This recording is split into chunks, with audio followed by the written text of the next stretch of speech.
En primer lugar, el bautismo del Hijo. En segundo lugar, la unción del Espíritu. Y en tercer lugar, la palabra del Padre. Y notarán que en todo esto la Trinidad está involucrada. El bautismo del Hijo, la unción del Espíritu y la palabra del Padre. Este es un pasaje muy importante para entender quién es la Trinidad, porque todas ellas aquí son sinónimas, todas actuando al mismo tiempo, y si usted está buscando un pasaje en el cual encuentra la Trinidad, este es probablemente uno de los mejores. 30 años de preparación en paz, 30 años de estar en Nazaret, ahora llegan a su fin. Todo eso es enterrado y el rey llega a la tormenta y la presión de la obra excepcional que Dios le ha comisionado llevar a cabo. Ahora veamos en primer lugar en el bautismo del Hijo, y vamos a ver todo tipo de cosas interesantes en esto, y quizás algunas cosas que no esperaría encontrar a partir de este texto, pero están relacionadas porque creo que es una buena oportunidad de enseñarle algunas cosas, inclusive acerca del bautismo. Pero en primer lugar, el bautismo del Hijo, versículos 13 al 16, por lo menos la primera parte. Ahora, aquí encontramos un pasaje de las Escrituras que ha confundido a muchas personas. Y para que nosotros podamos entenderlo correctamente, tenemos que, en cierta manera, verlo cuidadosamente, y lo que vamos a hacer es considerar, en primer lugar, los detalles de su bautismo, y después explicaremos su importancia. Veamos el versículo 13 para comenzar. Entonces Jesús vino de Galilea Juan al Jordán para ser bautizado por él. Ahora, notará que el versículo comienza con entonces. Esto es muy vago, no nos dice realmente mucho, no sabemos cuándo fue el entonces, fuera del hecho de que el entonces nos lleva de regreso al tiempo del ministerio de Juan el Bautista. En algún punto durante el ministerio de Juan el Bautista, mientras que otras personas venían a él, como dice en el versículo 5, salía él Jerusalén y toda Judea y toda la provincia de alrededor del Jordán y eran bautizados por él. En algún punto durante ese ministerio de Juan, entonces vino Jesús. Ahora, realmente no sabemos por cuánto tiempo Juan había ministrado, no tenemos idea. El versículo 5 indica que fue lo suficientemente largo como para que Jerusalén y toda Judea y toda la región circunvecina del Jordán viniera. Y entonces habrían sido varios meses para permitir que todas esas personas vinieran y para tomar los largos viajes que estarán involucrados. Sin duda alguna, durante varios meses Juan había estado ministrando. Ahora, algunos eruditos bíblicos quieren relacionar esto con un pensamiento interesante. Sabemos que Jesús comenzó su ministerio cuando tenía 30 años de edad. Sabemos eso porque Lucas 3:23 nos lo dice. Cuando él tuvo unos 30 años de edad, él comenzó su ministerio. Ahora, suponiendo que Juan también comenzó su ministerio cuando él tuvo 30 años de edad, eso significaría que Juan había estado ministrando 6 meses antes de que Cristo vino, porque Juan nació 6 meses antes de Cristo, de acuerdo con Lucas capítulo 1, versículo 26. Juan el Bautista fue el primo de Jesús, ¿se acuerda usted de eso?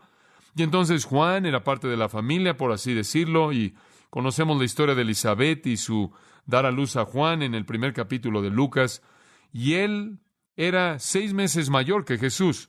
Entonces, si él comenzó su ministerio a la edad de 30, como Jesús, habría estado llevándose a cabo durante 6 meses. Pero por otro lado, no tenemos razón alguna para creer que él comenzó a los 30. No hay nada en las Escrituras que nos digan eso. Eso sería pura conjetura. Ahora, algunas personas dicen, bueno, en Números capítulo 4, la palabra de Dios dice que los sacerdotes debían comenzar su ministerio cuando tenían 30 años de edad. Y hay algo de indicación de que David, de hecho, se embarcó en ciertas dimensiones de su ministerio al Señor cuando tuvo 30 años de edad. Y entonces, 30 por lo menos es un número significativo entre los ministerios, y lo fue de acuerdo con Números 4, el tiempo cuando los sacerdotes comenzaron a funcionar. Pero ese principio fue muy temporal, porque ya para cuando usted llega al 8º capítulo de Números, la edad de los sacerdotes fue rebajada a 25, y si usted lee en 1 de Crónicas capítulo 23, David redujo la edad a 20 por razones especiales. Y ya en esa edad de 20 años, durante el principio del ministerio de un sacerdote, continuó durante el reinado de Ezequías, de acuerdo con 2 de Crónicas 31, y continuó después de la cautividad, de acuerdo con Esdras 3, versículo 8. Entonces, el 30 de Números 4 rápidamente se convierte en 25 en Números 8, y en 1 de Crónicas 23 se vuelve 20, y parece quedarse así. Entonces, realmente no creo que el 30 es así de importante. Todo eso para decir que no sabemos cuándo Jesús vino y no sabemos cuánto tiempo había estado ministrando Juan. No hay manera en la que podamos forzar una respuesta, y en Lucas capítulo 3, versículo 21, un pasaje paralelo, la palabra de Dios nos dice: ahora, cuando todo el pueblo estaba siendo bautizado, sucedió que Jesús también fue bautizado. Ahora, Lucas entonces nos dice que Jesús vino cuando el resto del pueblo venía. No hubo una audiencia privada con Juan, no hubo una situación íntima, no hubo una comisión secreta. Jesús simplemente vino con el resto de la gente, y veremos la importancia absoluta de eso en un momento. Ahora observe de nuevo en el versículo 13 otros detalles. Notará que él usa la palabra vino, una palabra muy interesante, paraginomai. Es una palabra que tiene un potencial de significado múltiple, pero es una palabra que es usada específicamente en muchos lugares para referirse a hacer una aparición pública. Esa fue una palabra que algunas veces se usó para hablar de la llegada de un maestro, alguien que iba a adoptar un lugar significativo público a la vista del público en general. De hecho, es el mismo verbo que se usa en el versículo 1. En aquellos días vino Juan el Bautista. Parece ser usada entonces, por lo menos en algunos casos, para hablar del inicio de un ministerio público, y entonces en ese sentido este texto está diciendo: entonces Jesús, iniciando su ministerio público, vino de Galilea. Y por cierto, Marcos 1:9 añade de Nazaret en Galilea. Realmente no sabemos exactamente en dónde en el río Jordán Juan estaba, pero pudo haber sido tanto como una caminata de más de 70 kilómetros, 60 millas, para que el Señor llegara ahí. Ya para este entonces, Él llegó solo, simplemente comenzando su ministerio. Nada realmente se ha llevado a cabo en absoluto. Él sale de la oscuridad de Nazaret, camina quizás tanto como 80 kilómetros, 60 millas, hace su aparición pública iniciando su ministerio. Me parece sorprendente, conforme pensé en eso, que Cristo esperó 30 años en el taller del carpintero en Nazaret, desempeñando los deberes simples del hogar y los deberes simples del taller, y durante todo este tiempo sabiendo que Él era Dios encarnado, y todo el tiempo sabiendo que había un mundo perdido, y todo el tiempo sabiendo que el mundo lo estaba esperando, y nunca frustrándose porque todo estaba en el plan del Padre. 30 años de oscuridad, esperando para el tiempo del Padre, pacientemente, en una especie de sumisión sin cuestionar nada al Padre.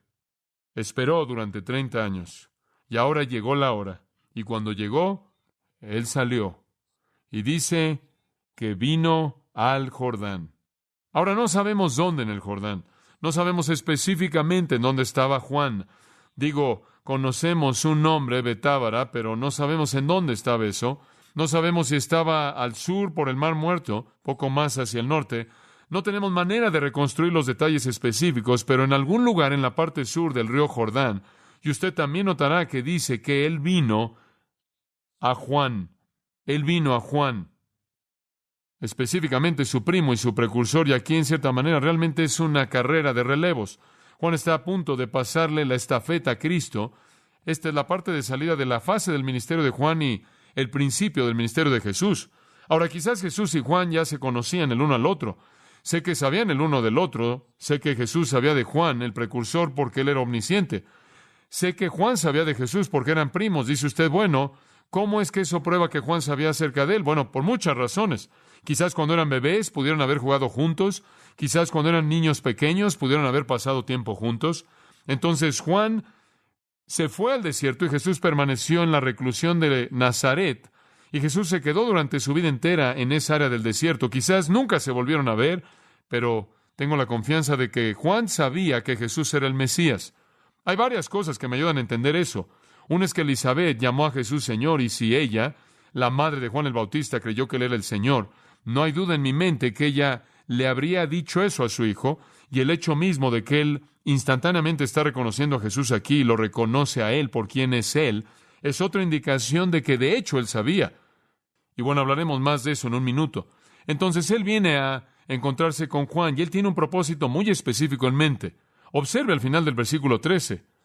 Dice, para ser bautizado por él. Y la construcción griega aquí, para ustedes, alumnos de griego, cuando usted ve el infinitivo con para, usted sabe que este es un propósito el cual se está señalando.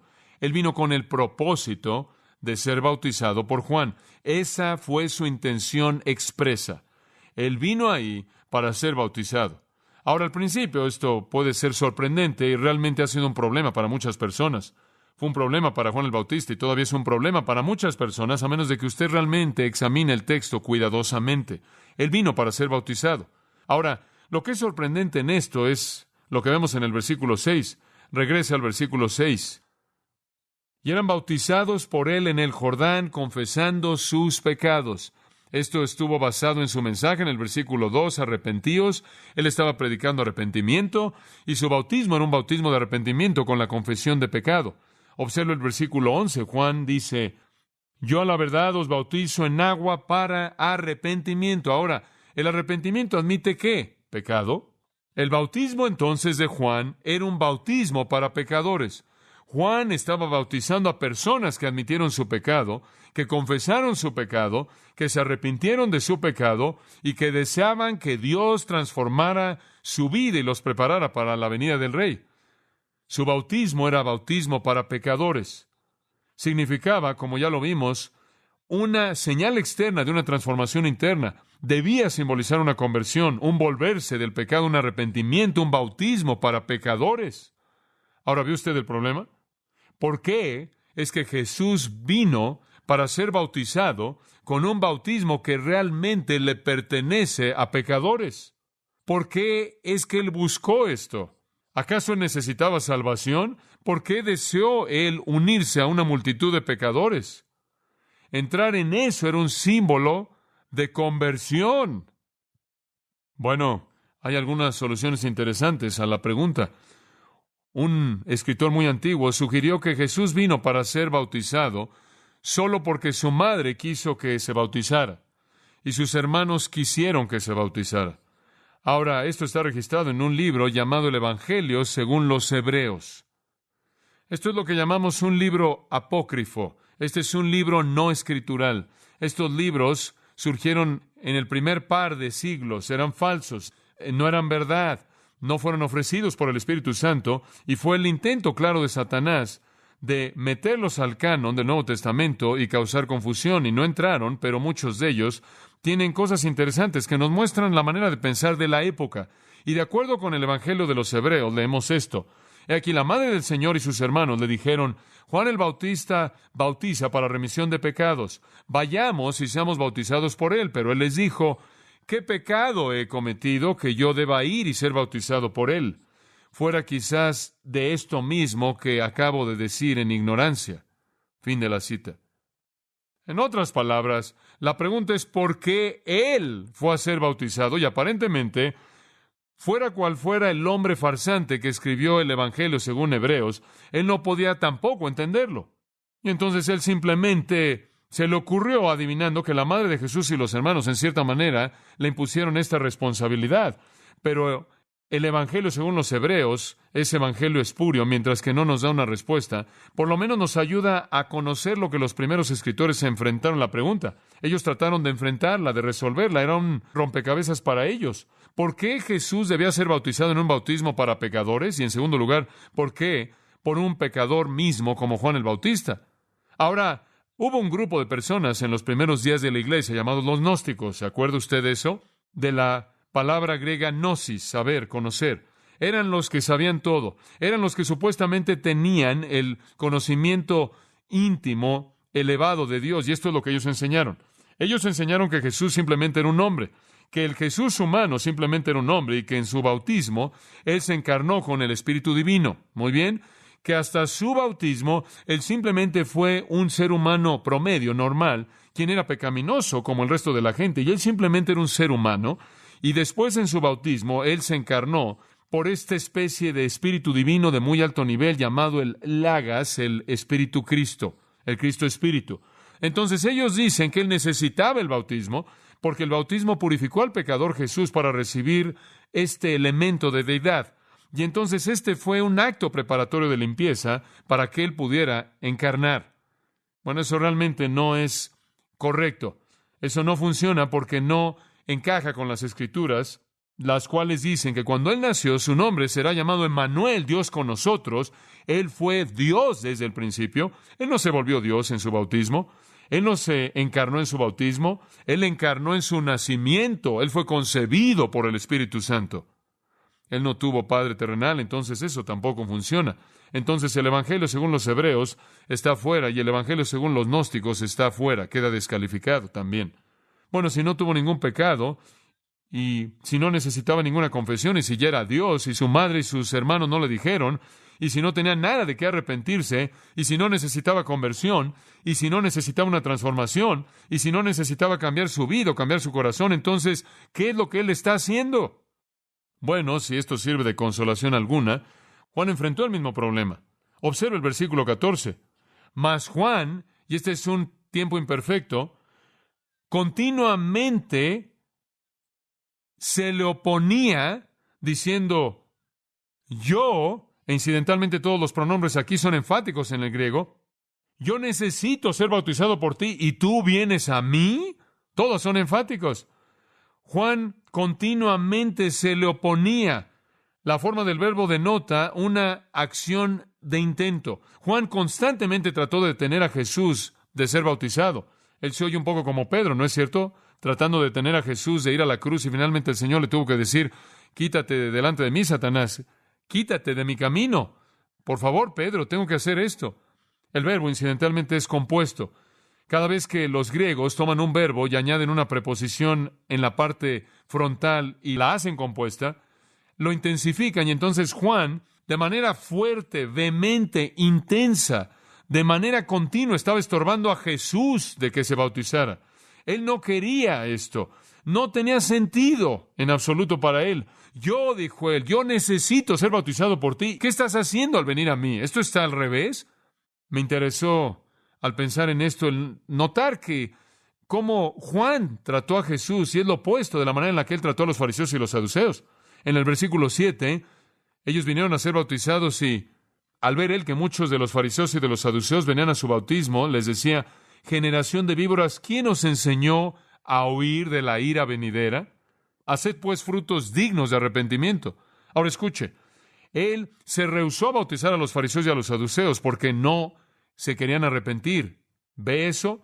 Él se rehusó a bautizarlos porque eran impenitentes, eran pecaminosos. Aquí él se rehúsa a bautizar a Jesús porque él no tiene pecado y él no tiene nada de qué arrepentirse. Y entonces la idea entera no tiene sentido para Juan.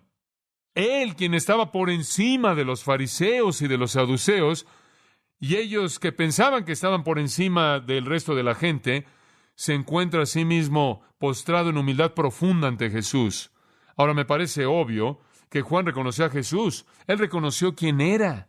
Elizabeth, como dije, era su madre, y ella estaba bien informada acerca del primogénito de María, y Elizabeth lo llamó mi Señor, en Lucas 1, 42 y 43. Entonces usted sabe que ella sabía de Jesús, y usted sabe que María debió haberle confiado algo de su corazón.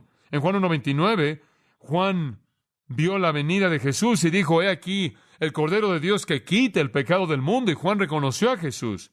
Juan tenía algo de información. Ahora, yo estoy de acuerdo. Juan, en este punto, no había tenido todavía una confirmación divina. Observe Juan 1. Esto es muy interesante, versículo 31. Y le acabo de leer usted el versículo 29, en donde dice aquí el Cordero de Dios que quita el pecado del mundo. Después en el 30, este es de quien yo dije, después de mí viene un hombre que es antes de mí porque él fue antes de mí. Hombre, él realmente ve a Cristo como el Cristo eterno. Y después en el 31, y yo no le conocía, pero para que él fuera manifiesto Israel, por lo tanto yo he venido bautizando con agua. Versículo 33, y yo no le conocí. Ahora, ¿qué está diciendo? Yo le conocí físicamente, pero todavía no había recibido la confirmación divina. Todavía no había recibido esa certeza. Hasta el versículo 32, vi el Espíritu descendiendo desde el cielo como una paloma y reposando sobre él, y no le conocí.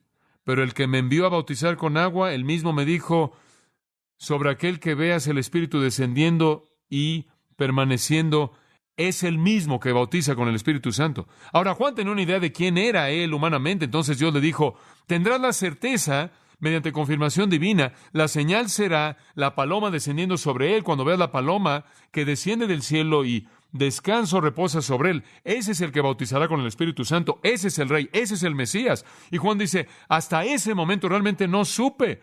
Realmente no recibí la confirmación divina. Pero regresando de nuevo a Mateo 3, es obvio aquí, por el hecho de que Juan se humilla ante Jesús y no quiere que ser bautizado, y aún antes de que Juan llegue a anunciar "He aquí el Cordero de Dios que quita el pecado del mundo", es obvio que físicamente, humanamente, conforme, así como Juan lo percibe, él sabe que este es el Mesías, y la confirmación divina viene inmediatamente en el versículo 16 de Mateo 3, cuando el Espíritu desciende, pero aún aquí, Juan sabe que este de hecho es el Cristo. Ahora, la declaración de Juan, esta es una declaración increíble, y quiero que vea lo rica que es.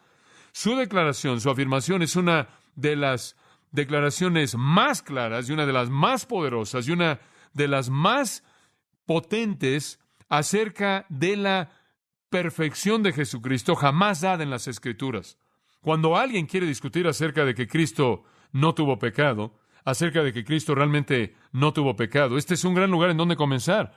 Juan realmente está diciendo, mira, no puedes ser bautizado con mi bautismo porque mi bautismo es para pecadores.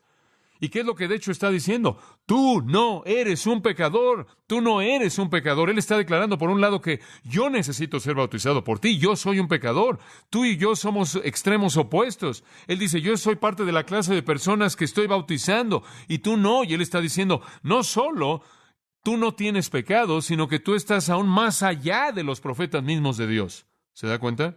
La gente dice, Jesús simplemente fue un profeta. No. Aquí está el único profeta de Dios vivo en su época. Aquí está el hombre más grande que jamás vivió hasta su época. Mateo 11:11. Entre aquellos que nacen de mujer, no se había levantado uno mayor que Juan el Bautista, el profeta más grande que jamás vivió. Y él dice, Jesús, tú no estás en mi clase. Yo soy parte de una clase de pecadores y tú no tienes pecado. Y el profeta más grande que jamás vivió exalta a Jesucristo por encima de su categoría. Entonces, desde el principio mismo, es claro que este es el Mesías santo, sin pecado, no contaminado, el Mesías de Dios. Y Juan comienza con lo primero que él dice, la primera vez que Jesús se presenta públicamente para ministrar, con una declaración de la perfección absoluta, de la carencia absoluta de pecado de Jesucristo, y lo presenta por encima, inclusive, del profeta más grande que jamás vivió. Ahora, subraya esto, Jesús no es solo otro profeta. Él se encuentra en una categoría totalmente única. Los profetas son pecadores. Jesús no tiene pecado. Hebreos 4:15, Él fue tentado en todo según nuestra semejanza, pero sin ¿qué? Sin pecado. Sin pecado. Y Él dijo, Jesús, yo necesito ser bautizado por ti. Hagamos las cosas bien. Y por cierto, Jesús y los discípulos bautizaron a algunas personas, se unieron al bautismo de Juan y prepararon a algunas personas para el reino.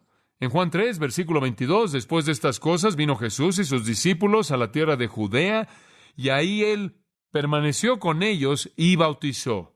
Juan 4:1. Cuando entonces el Señor supo cómo los fariseos habían oído que Jesús hizo y bautizó a más discípulos que Juan, aunque Jesús mismo no bautizó sino sus discípulos, dejó Galilea o dejó Judea y partió de nuevo a Galilea. Jesús y sus discípulos bautizaron. Jesús mismo no lo hizo, sino que hizo que sus discípulos lo hicieran. No obstante, fue el mismo tipo de bautismo. Fue un bautismo de santos del Antiguo Testamento que estaban preparando sus corazones y arrepintiéndose de su pecado, convirtiéndose, siendo transformados para prepararse para aceptar al Mesías y su reino. Fue un bautismo muy parecido al de Juan, sin embargo, no el bautismo cristiano que se inició en la iglesia. Y entonces Él está diciendo, yo necesito que tú lo hagas a mí. Tú no necesitas que yo te lo haga a ti. Y subraya esto, el Espíritu Santo quiere que se entienda. Aunque Jesús desea el bautismo de Juan, y aunque el bautismo es un bautismo para pecadores, que quede claro, Jesús no es pecador. Entonces Él tiene otra cosa en mente. Él tiene algo totalmente diferente en mente. ¿Qué es lo que tiene en mente? ¿Por qué quiere bautizarse? ¿Por qué quiere entrar en un río simbólico de muerte? ¿Por qué quiere mostrar algún tipo de transformación y algún tipo de acto de pecaminosidad? ¿Por qué quiere hacer esto si de hecho él no es un pecador? Bueno, algunas personas dicen, permítame darte algunas opciones antes de que le explique la correcta, la que yo creo que es la correcta. Algunos dicen que su bautismo es simplemente un rito de iniciación.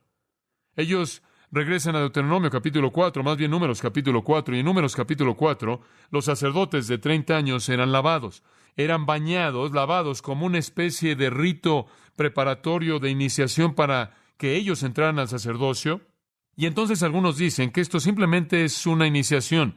Cristo es lavado simbólicamente conforme entra a su obra sumo sacerdotal.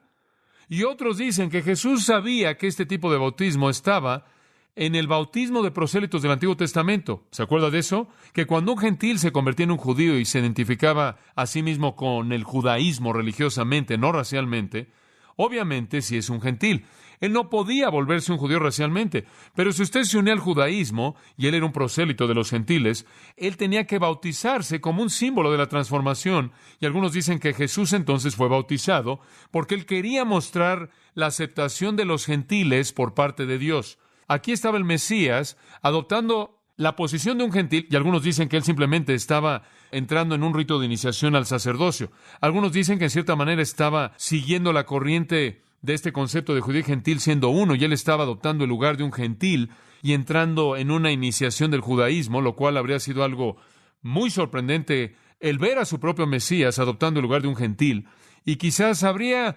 suavizado esto un poco para que ellos hubieran aceptado a los gentiles.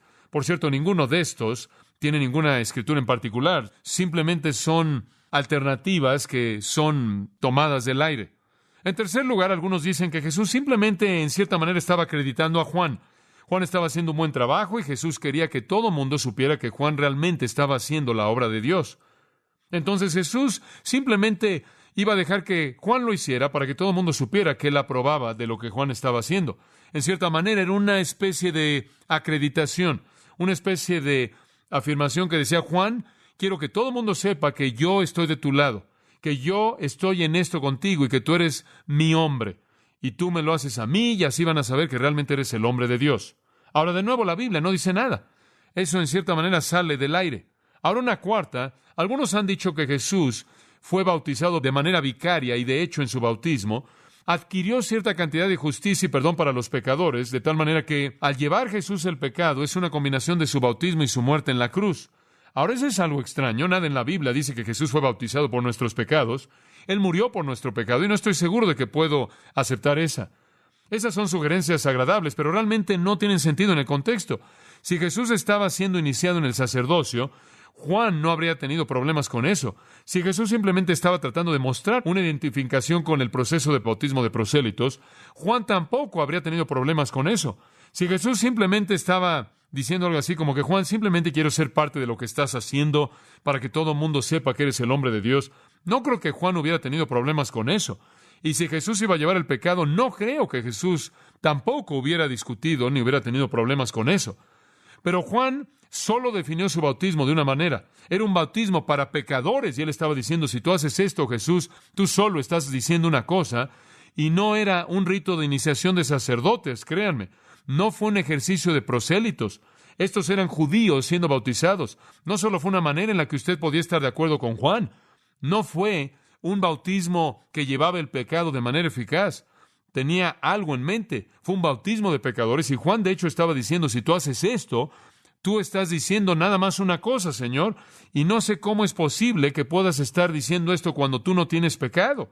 Juan está diciendo, si tú entras a mi bautismo, tú entras en estos términos y eso es todo. Bueno, ¿cuál es la respuesta? Bueno, permita que Jesús mismo se la dé en el versículo 15. Por cierto, estas son las primeras palabras registradas de Jesús desde que él tuvo 12 años de edad. Y le habló a su madre y le dijo que él tenía que ocuparse ¿en qué? En los negocios de su padre. Esta es la primera vez que él dijo algo fuera de eso en todas las Sagradas Escrituras desde su encarnación. Y son palabras con dignidad real y humildad. Versículo 15. Pero Jesús le respondió, deja ahora, porque así conviene que cumplamos toda justicia. Entonces le dejó. Y Jesús, después que fue bautizado, subió luego del agua. Juan finalmente cedió, pero él no cedió. Él no dejó de estorbar a Jesús hasta que Jesús le dijo por qué. Él le dijo, deja ahora. Ahora Jesús no niega que Él es superior y que Juan es inferior. Él no niega que Juan necesita también ser bautizado porque Juan es un pecador. Él no niega que Juan necesita arrepentimiento. Él no niega que él no lo necesita, sino que dice, hay una razón especial, Juan, y deja ahora. Esta es una expresión. Sé que esto es raro, pero cede en esta ocasión, permítelo ahora. Cede a mí en esta ocasión. Es raro, pero es necesario. ¿Por qué? Porque así conviene que cumplamos toda justicia. La frase así conviene significa que es apropiado que nosotros hagamos esto. Está bien, Juan. Esto es lo correcto. Aunque no tengo pecado y aunque tú eres un pecador y aunque es un bautismo de pecadores, es un bautismo de arrepentimiento, debemos hacerlo. Y observe que se refiere aquí a ambos. Así conviene. Ambos tenemos una parte. Debes hacerme esto y debo hacerlo. ¿Por qué? Para que cumplamos toda justicia. Ahora aquí está la clave. Que cumplamos toda justicia. ¿Significa que Jesús quiere hacer todo lo que es justo? Sí. ¿Que Jesús quiere hacer todas las obras justas? Sí. ¿Que toda buena obra que hay por hacer Jesús la hará? Sí. ¿Es el bautismo una obra tan buena? Sí. Entonces Jesús simplemente se está identificando con Él como un acto de justicia. Fueron los pecadores arrepentidos que salieron de esa agua. Fueron hombres y mujeres justas los que llegaron a esa agua. Y Jesús simplemente se está identificando con todos los actos diversos de justicia, todos los diferentes actos de piedad y santidad. Bueno, ciertamente en su vida Él hizo eso. Un publicano en Mateo 17 le dijo a Pedro, ¿vuestro maestro paga los impuestos? Él dijo, sí. Jesús y Pedro hablaron de esto y Pedro dijo, bueno, él entró para hablar con Jesús y cuando él entró a la casa, Jesús le habló y le dijo, ¿qué piensas, Simón? ¿Qué pasa? ¿Qué hay en tu mente? Él dice, ¿de quién es que los reyes de la tierra reciben los impuestos? ¿De sus hijos o los extranjeros? Y Pedro le dijo, de los extranjeros. En otras palabras, los reyes no demandan impuestos de sus propios hijos. Ellos demandan impuestos de los extraños. Y Jesús dijo, ¿entonces los hijos quedan libres? Y si Dios es el rey de todo y somos hijos de Dios, debemos estar libres de todo esto, ¿verdad, Pedro? Correcto. No obstante, dice, no sea que los ofendamos, paguemos nuestros impuestos. Sea cual fuera la obra justa, pagar impuestos o cualquier otra cosa, aunque el Señor quizás no sintió la obligación de hacerlo, lo hizo, porque era algo justo, y entonces quizás esto es parte de ello. Cumplir toda justicia significa que si el bautismo es algo justo, Cristo lo va a hacer. Pero eso todavía nos deja con este problema del pecado, ¿no es cierto? Y esa es la razón por la que tengo que decir que hay más riqueza aquí todavía. Escuche, Juan vio el rostro de Jesús. Él está consciente de la perfección absoluta de Jesús. Él está consciente de la carencia de pecado de Jesús. Él no se atreve a colocar una mano sobre Jesús para bautizarlo en el Jordán. Y en cuanto a la vida sin pecado de Jesús concierne, Juan tiene toda la razón, pero él no entiende un punto muy importante. Un punto muy importante. Quizás usted ha pensado en esto. Jesús vino al mundo para hacer una cosa, y eso fue para identificarse ¿con quiénes? Con pecadores. Esa es la razón por la que vino. Y para que Él cumpliera toda la justicia de Dios, para que Él comprara, adquiriera la justicia para cualquier persona, Él tenía que identificarse con pecadores. Y en la encarnación Jesús se vio a sí mismo como uno con hombres pecadores. En el libro de Isaías, en el capítulo 53, dice, Él fue contado con los que transgresores, pecadores. Yo creo que el elemento supremo, escuche, en el bautismo de Jesús fue la identificación del Hijo de Dios sin pecado con pecadores. Y creo que lo primero que Jesús jamás hizo cuando Él salió de la oscuridad y Él entró a la luz fue declarar la razón primordial por la cual Él vino y fue identificarse a sí mismo con pecadores. Aquel que no tuvo pecado tomó su lugar entre aquellos que no tenían justicia. El que no tuvo pecado se involucró en un bautismo que solo era para pecadores y Él estaba diciendo, tan fuerte y claro como Él jamás lo diría, yo tomo mi lugar con los pecadores. Y que sea claro desde el comienzo que este Jesús es el amigo de los pecadores. Que sea claro que Pablo tuvo razón. El que no conoció pecado, ¿qué cosa? Por nosotros le hizo pecado. Su ministerio comenzó así. ¡Qué apropiado! Él no vino solo para enseñar, Él no vino solo para presentar un ejemplo. Él no vino para ser un moralista, Él no vino para ser un revolucionario, Él vino para identificarse con pecadores, y Él fue contado con los transgresores, y ahí en su bautismo Él se identificó con los pecadores, inclusive en su nacimiento, Él se identificó con los pecadores, Él era el hijo de María, quien era una pecadora. En su muerte, Él se identificó con pecadores, dos, uno a cada lado, y Él llevó los pecados de todo pecador que jamás creyó en Él a lo largo de la historia. Escuche, para llevar a los pecadores a la justicia, Él tuvo que ir a las profundidades de las aguas de la muerte. Él tuvo que llevar el pecado, Él tuvo que identificarse con pecadores. No hubo otra manera en la que Él pudiera cumplir toda justicia. Y en Isaías 53:11 dice, mi siervo justo hará justos a muchos. ¿Cómo? Él llevará el pecado de muchos. Isaías 53:11, mi siervo justo llevará el pecado de muchos. Jesús se sometió al bautismo de Juan como un acto simbólico de identificación con pecadores que estaban buscando la salvación. Y voy a dar un paso más hacia adelante. Yo creo que su bautismo fue un símbolo de su muerte. Yo creo que fue un símbolo de su muerte conforme Él entró al agua y un símbolo de su resurrección conforme Él salió. Dice usted, aparentemente usted cree que Él fue sumergido. Claro, y voy a defender eso en un momento. Y creo que lo fue. Fue el mismo retrato realmente del bautismo cristiano. Yo creo que Jesús estaba mostrando su identificación con los pecadores y creo que le estaba dando una probada de su muerte y su resurrección. Y sabe una cosa, solo 2 veces en todos sus discursos, en todos sus sermones, Jesús se refirió al bautismo personal. Permítame mostrárselas. En Lucas 12:50, Él dice esto, de un bautismo tengo que ser bautizado, y cómo me angustio hasta que se cumpla. ¿Qué dijo? De un bautismo tengo que ser bautizado. ¿A qué cree usted que se estaba refiriendo? A su muerte. Eso es correcto. En su mente, ¿cuál entonces fue su bautismo? Su muerte. Su muerte. Y creo que cuando Él fue bautizado por Juan, Él simplemente estaba siendo bautizado como una probada de eso. Un símbolo de su identificación con pecadores que se volvería una identificación real cuando Él muriera en la cruz, llevando todos los pecados de los que creerían en Él.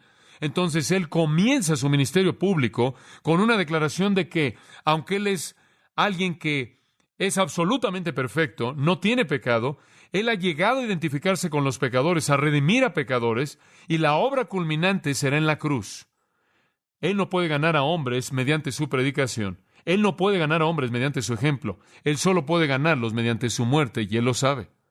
Entonces Jesús desciende con los pecadores a las aguas de la muerte para cancelar el pecado, para cumplir toda justicia. El bautismo de Jesús, amados, no tiene aplicación en absoluto para nosotros. Fue totalmente único.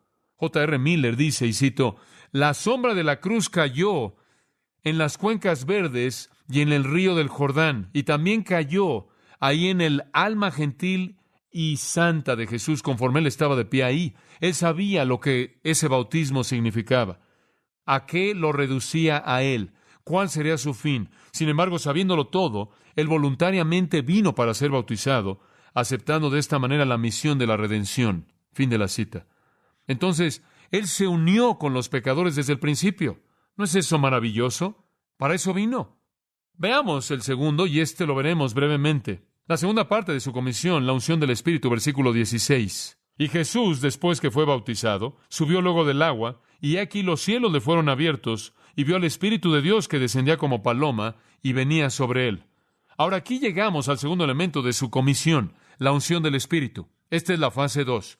Y quiero que observe un par de cosas. Después veremos la importancia. Su nombre aquí, Jesús, y Jesús, después que fue bautizado. Cuán apropiado es que aquí es llamado el Jesús. El nombre significa Salvador. Él salvará a su pueblo. Entonces, de tal manera que la idea entera de su comisión, amados, es ver a Jesús como el Salvador, el que se identifica con pecadores para salvarlos. Ahora observe esto. Dice, después que fue bautizado. Ahora, es muy interesante ver la palabra bautizado por un momento. Es la palabra baptizo. Ahora, los presbiterianos y bautistas han discutido a lo largo de los años acerca de rociar y de la inmersión. Y después alguien viene y dice, no, hay que vaciar el agua. Y hay gente que vacían y otros que rocían y todo tipo de cosas. Después están los hermanos que te bautizan 3 veces hacia adelante y todo mundo quiere hablar acerca de la manera, del modo. Bueno, ¿acaso la palabra nos ayuda en absoluto? Permítame ver si nos ayuda. Bautizo, bueno, antes de que veamos la palabra, el contexto nos ayuda. Y también el concepto. Ahora, si Juan el Bautista estuvo en un bautismo que simbolizaba conversión, la palabra arrepentirse significa conversión. Si simbolizaba una transformación, si simbolizaba una purificación, un lavado de pecado, me parece que la inmersión es el único retrato apropiado. No es solo un poquito de agua en la parte de arriba, es limpieza, es lavar. Entonces, el significado mismo del bautismo de Juan apunta a la inmersión. Además, si Jesús estaba usando esto como un símbolo de su muerte y resurrección, eso también apunta ¿a qué? A la inmersión. Hacer que algunas gotas de agua caigan en la cabeza de alguien no encaja con el simbolismo de morir, ser sepultado y resucitar como encaja con la inmersión. Además, dice, y Jesús, después que fue bautizado, subió luego del agua. Fuera cual fuera el tipo de bautismo que este fue, tuvo que haber entrado al río para obtenerlo. Ciertamente no es necesario para cuando alguien le vacía agua a usted o le rocía agua. Ahora, añadiría que el versículo 6 dice, retrocediendo, eran bautizados por él en el Jordán. En el Jordán. Ahora, Juan estaba bautizando en el río Jordán. La palabra en el griego es traducida. Es usada con frecuencia de manera intercambiable con la palabra hace, lo cual significa hacia, entrar en algo. Y no voy a tomar el tiempo para mostrarle todos los pasajes paralelos, pero las dos palabras son usadas de manera intercambiable, y cuando son usadas de manera intercambiable para el mismo incidente, hacia adentro es la palabra más fuerte. Tomamos la palabra en para referirse a hacia adentro, y en otros relatos de los bautismos de Juan encontramos la palabra adentro, hacia adentro. Y si la palabra en aquí es usada, y en otros lugares hacia adentro es usada, tomamos la palabra hacia adentro como la palabra fuerte, y esta palabra entonces adoptará el significado de entrar. Ahora quizás ya lo confundí, quizás eso no fue demasiado claro, pero es la verdad de cualquier manera. Y le voy a decir algo interesante. Dice en Juan capítulo 3, versículo 23, y Juan también estaba bautizado en Ainón, cerca de Salim, porque había mucha agua ahí. Ahora, no hay razón por qué preocuparse en dónde hay la mayor cantidad de agua si usted simplemente está rociando. Había mucha agua ahí, el agua que podía ser usada para la inmersión. Y en el 8º capítulo de Hechos, versículo 38, y Felipe y el eunuco descendieron al agua, tanto Felipe como el eunuco, y él lo bautizó. Entonces, me parece que las referencias, y por cierto, no hay referencia acerca de rociar en ningún lugar en todo el Nuevo Testamento, la única palabra que tenemos en referencia al bautismo es baptizo. Por cierto, el bautismo de prosélitos en el Antiguo Testamento siempre fue por inmersión. Lea Levítico 14, versículos 8 y 9. Y entonces usted tiene el estándar del Antiguo Testamento de inmersión. Tiene la idea de entrará, la preposición usada frecuentemente en referencia al mismo. Usted tiene el concepto de que mucha agua había ahí. Ellos descendieron al río. Ellos salieron del río, subieron del río. Usted tiene el retrato de la muerte y la resurrección. Tiene la idea de que esta es una transformación, lo que se simboliza. Y todo esto parece apuntar a inmersión. Y si quiere hacer algo con esas dos preposiciones, busque Marcos 1:9 como un punto inicial. Sucedió en aquellos días que Jesús vino y fue bautizado por Juan en el Jordán, hacia adentro del Jordán. Ahora, el término bautizo literalmente significa mojar, sumergir en agua, sumergir. Si tan solo se hubiera traducido de esa manera, no tendríamos ningún problema. Pero alguien hizo que la palabra fuera latinizada y la hizo decir bautizó. Y eso realmente no nos dice nada. Cada vez que usted ve esa palabra en la Biblia y dice Jesús vino a Juan para ser sumergido, nadie habrá tenido un problema. Pero eso es precisamente lo que la palabra bautizo significa. Universalmente, los léxicos en inglés y en latín dicen, y también en español, que significa sumergir en el agua, literalmente. Una traducción simple del griego habría resuelto todo el problema. Ni siquiera hubieran habido presbiterianos. Ahora, permítame mostrar algo interesante. El mismo verbo es usado, por ejemplo, en Lucas 16:24. Usted no necesita buscarlo, pero dice Lázaro y el rico dice, dile a Lázaro que meta la punta de su dedo en agua y moje mi lengua. Eso es bautizo. Simplemente significa sumergir. Ese es su significado. En Juan 13:26 dice, Jesús metió el pan y se lo dio a Judas. Eso es lo que siempre significa. Meter, sumergir, inmersión. La inmersión entonces es lo único expresado por el verbo bautizo, y realmente creo que eso es lo que Juan estaba haciendo y lo que Jesús estaba retratando, y este es el modo apropiado, la expresión del bautismo. Por cierto, le podría parecer interesante el saber que la inmersión fue el único modo de bautismo hasta la Edad Media. El único. ¿Sabía usted que inclusive la Iglesia Católica Romana nunca hizo nada más que sumergir a personas hasta la Edad Media? Tomás Aquino, el gran teólogo católico, quien murió en el 1274, dijo esto, y cito: en la inmersión se presenta la sepultura de Cristo de la manera más clara, en la cual esta manera de bautizar es la que más se recomienda. Fin de la cita. En 1311, un concilio estableció el Concilio de Ravenna, declarando que el rocío era permisible. 1311. Y en 1645 lo mismo sucedió en Inglaterra, como resultado de algunas personas que decían que eso era lo que Juan Calvino creía. La Iglesia Oriental nunca lo aceptó, y hasta el día de hoy, la Iglesia Ortodoxa Oriental sumerge y solo sumerge. Y por cierto, la Iglesia Católica Romana realmente nunca cambió su postura hasta 1400, y los reformadores mantuvieron la perspectiva romana de rociar, y así es como el modo de rociar entró a la teología reformada, al protestantismo. Pero, históricamente, únicamente fue inmersión, porque eso es lo que los términos significan. Bueno, eso es suficiente acerca de eso. ¿Qué sucedió? Subió luego del agua, y aquí los cielos le fueron abiertos. Ahora, no creo que ese es algún tipo de sentimiento subjetivo. No creo que Jesús está teniendo algún tipo de experiencia en su mente. Creo que el cielo literalmente se abrió. Ahora dice usted, bueno, ¿qué sucede cuando eso pasa? No podrá decirles usted. No tengo la menor idea. Fuera de que le aseguro que si usted abre la puerta del cielo, vería algunas cosas bastante sorprendentes. Sea lo que sea, le pasó a Ezequiel en el capítulo 1. ¿Quiere leerlo? El Señor abrió el cielo en el capítulo 1 y Ezequiel comenzó a hablar de cosas que nunca nadie ha entendido desde que él lo escribió. Había una rueda y después otra rueda y una rueda dentro de una rueda, y esa rueda estaba dentro de una rueda y después subieron 4 de esas y 6 de esas, y las cosas estaban dando vueltas y simplemente decimos, gracias a Dios, Ezequiel, fue maravilloso. Nos da tanto gusto que tuviste esa experiencia. Y otra vez sucedió con el querido Esteban. El querido Esteban estaba siendo apedreado hasta la muerte, estaba siendo aplastado bajo piedras, y en los últimos momentos de su vida el cielo se le abrió. Hechos 7:56. Y usted lo encuentra en Apocalipsis 4, en donde el cielo se abre. Y usted ve una visión del trono de Dios y lo encuentra en Apocalipsis 11. Y lo encuentra en Apocalipsis 19, conforme se abre el Hijo. Sale en este caballo para conquistar, y algunas veces Dios abre el cielo y le da un vistazo a alguien. Eso es exactamente lo que pasó ese día. Quizás es algo como lo que Pablo experimentó en 2 de Corintios 12, cuando fue arrebatado al tercer cielo. Él vio cosas demasiado maravillosas como para ser expresadas. Pero Dios abrió el cielo.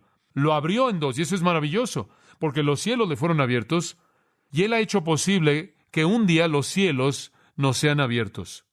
Un comentarista antiguo dijo, y cito, así como el velo del templo fue rasgado en dos para simbolizar el acceso perfecto de todos los hombres a Dios, así también aquí los cielos son rasgados para mostrar qué tan cerca Dios está de Jesús y Jesús de Dios. E inmediatamente lo que sucedió, él vio el Espíritu de Dios descendiendo como una paloma y relámpagos sobre él. El Espíritu Santo no tiene cuerpo, no puede ser visto con ojos físicos, pero para asegurar una señal visible para que Juan pudiera saber, porque Dios le dijo a Juan, lea Juan 1, Juan el Bautista, estamos hablando de Juan el Bautista, lea el Evangelio de Juan capítulo 1, versículos 30 en adelante, y Dios dijo, aquel sobre quien el Espíritu descienda y se prenda como paloma, ese es. Juan lo conoció humanamente, pero hombre, cuando el Espíritu vino en forma de una paloma y se prendió sobre él, él sabía que este era el Mesías, aunque más adelante en su vida, debido a la manera en la que ciertas cosas estaban llevándose a cabo, y la manera en la que Jesús fue rechazado, y la manera en la que su ministerio entero parecía estarse desarrollando, Juan no podía entenderlo, y él envió un mensajero y dijo, ¿realmente este es el que estamos esperando o estoy mal? Esas fueron simplemente las dudas, porque no estaban saliendo las cosas como debían salir. Pero la señal fue la confirmación. ¿Por qué una paloma? Bueno, ¿por qué una paloma? Por cierto, esta es la única vez en la que el Espíritu es visto como paloma. No tiene nada que ver con nosotros, fue para Jesús. Para nosotros el Espíritu aparece en otras maneras diferentes de una paloma. ¿Por qué una paloma? Bueno, pensé mucho en esto y leí algo de esto y creo que entiendo por qué una paloma. ¿Qué es lo que una persona judía vería en su mente cuando viera una paloma? Sacrificio. Eso es lo primero que vería, porque la paloma era el tipo de animal sacrificial más común. Un animal muy grande, eso es para los ricos. Un cordero, eso es para la clase media alta. Una paloma, esa era la ofrenda por el pecado para casi cualquier persona, las personas comunes y corrientes. Y aquí, de una manera maravillosa, sorprendente, el Espíritu de Dios desciende en una forma que hará pensar a la gente en solo una cosa: sacrificio. Ahora hay dos cosas, entonces, de las que tenemos que hablar aquí. En primer lugar, la venida misma del Espíritu. ¿Por qué el Espíritu vino? Bueno, dice usted, Jesús necesitaba el Espíritu Santo. Bueno, en un sentido, no, ¿verdad? Porque Él era Dios, ¿verdad? Su deidad no necesitaba el Espíritu Santo. Él era uno con el Espíritu, uno con el Padre. Él nació del Espíritu. Él y el Espíritu son indivisibles. En su deidad, Él no necesitaba nada extra, adicional. Él estaba lleno del Espíritu, solo como Dios está lleno de sí mismo. Su naturaleza divina no necesitaba un don especial, no necesitaba fortalecimiento, pero como puede ver, habían dos partes que necesitamos entender aquí que se estaban llevando a cabo en términos de su humanidad. Una, Él estaba siendo ungido para el servicio, y dos, a Él se le estaba concediendo fortaleza en su humanidad. El Espíritu vino para ungirlo para el servicio real. Salmo 45:7, Dios, tu Dios te ha ungido con el aceite de gozo por encima de tus compañeros. Isaías 61:1, escuche esto: el Espíritu de Jehová Dios está sobre mí, porque el Señor me ha ungido para predicar las buenas nuevas a los humildes. Me ha enviado para sanar a los quebrantados de corazón, a proclamar libertad a los cautivos y abrir la cárcel de los que están en prisión, etc. El Espíritu del Señor está sobre mí, Él me ha ungido para predicar. El Espíritu de Dios vino sobre Él en su humanidad para capacitarlo para predicar, para ungirlo como el profeta de Dios. En Hechos 10:38 el escritor dice, Dios ungió a Jesús de Nazaret con el Espíritu Santo. Notará que Dios ungió a Jesús de Nazaret. Esa es su identificación humana. Entonces su humanidad fue ungida. Él fue inaugurado en su responsabilidad como rey. Él fue capacitado para el ministerio. Su humanidad necesitaba ser fortalecida. ¿Sabe usted eso? Él se cansó, Él tuvo sed, Él tuvo hambre. Su humanidad necesitaba ser fortalecida. Entonces el Espíritu de Dios descendió para anunciar, este es el Rey, este es el ungido, y para fortalecerlo en su humanidad para su ministerio. Ahora, esto no es algo que necesitamos. No necesitamos orar porque la paloma descienda sobre nosotros. Cuando usted fue salvo, usted recibió al Espíritu Santo. Usted no es Cristo. No haga de esto la norma. Usted ya tiene el poder y el recurso cuando el Espíritu le fue dado en su salvación. Esto es único. Nosotros, nuestro bautismo no es como el de Él, y nuestra recepción del Espíritu no es como la de Él. Fue una señal celestial. Ahora dice usted, bueno, ¿por qué Dios lo hizo visible? Porque tenía que haber una confirmación divina de que Él era el Rey, y Juan lo vio, y Él vino para capacitar. Y después, otra cosa que mencioné. La paloma, creo yo, habla de sacrificio. La paloma es un recordatorio de la necesidad de que uno fuera el sacrificio por el pecado. Aquí estaba la paloma, aquel que llevaría el pecado para los más comunes, los más bajos, los más pobres, los más humildes de los hombres. Él era el sacrificio, y el símbolo mismo estaba reposando sobre Él. En un sentido, entonces, Él fue ungido para la muerte. Él fue ungido para hacer un sacrificio. Bautizado, Él mostró su identificación con pecadores. Ungido, Él mostró que esa identificación demandaría que Él fuera sacrificado. Y finalmente, hubo otra parte en su comisión, la palabra del Padre. Versículo 17. Y hubo una voz de los cielos que decía, este es mi Hijo amado, en quien tengo complacencia. Ahora escuche, hay una cosa acerca de un sacrificio. Cuando un sacrificio es ofrecido a Dios, tiene que ser el correcto, ¿verdad? Sin mancha, sin inmundicia. Y eso es precisamente lo que Dios está diciendo. El que se identifica con pecadores, quien es la paloma del sacrificio. Yo digo, en Él tengo complacencia. Lo acepto como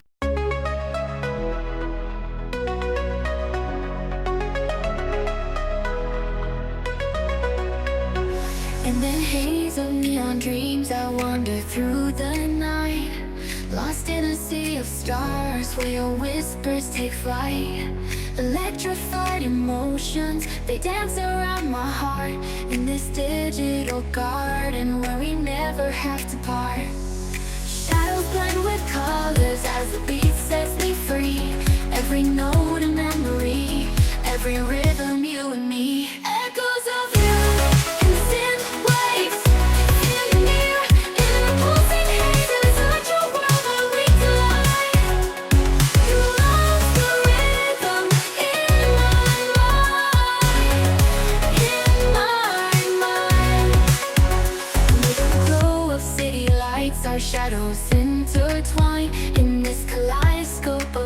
where the past and future align. With every step I take, I feel your presence strong. And this digital symphony where our hearts belong. Shadows blend with colors as the beat sets me free. Every note a memory, every rhythm you and me. Echoes of you in synth waves, feel you near in the pulsing haze. Inside your world where we collide. You love the rhythm in my mind, in my mind. And in silence between the beats I find your voice. In the flicker of the lights I see your choice. Together in this dream we'll never fade. In the echoes of our love we'll always stay. Echoes of you and the synth waves, feel you near in the pulsing haze. Inside your world where we collide. You lost the rhythm in my mind. Music fades away in the quiet of the night. Your echoes stay with me in the softest synth light. In this digital garden where our love resides. In the echoes of you, I'll always confide. As the music fades away in the quiet of the night, your echoes stay with me in the softest synth light. In this digital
Thank